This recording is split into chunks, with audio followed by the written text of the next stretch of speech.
புதுச்சேரியில் திமுக காங்கிரஸ் கூட்டணி வெற்றி பெற்றுள்ள நிலையில் பதவியேற்பு குறித்த அறிவிப்பு விரைவில் வெளியிடப்படும் என தெரிவிக்கப்பட்டுள்ளது. அது தொடர்பாக மாநில காங்கிரஸ் தலைவர் நமச்சிவாயத்துடன் செய்தியாளர் ரகுமான் நடத்திய கலந்துரையாடலை இப்போது பார்க்கலாம்.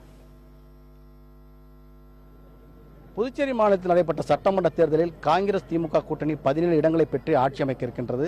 இந்த நிலையிலே புதுச்சேரி மாநில காங்கிரஸ் கட்சி தலைவரும் வில்லியனூர் தொகுதியிலே போட்டியிட்டு வெற்றி பெற்றவருமான திரு நமச்சிவாயம் நம்மிடம் இருக்கின்றார். நாம் இது குறித்து கேட்போம்.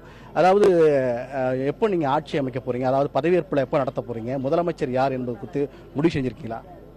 வெகு விரைவாக எங்களுடைய சட்டமன்ற கட்சி தலைவருடைய கூட்டம் நடைபெற இருக்கின்றது.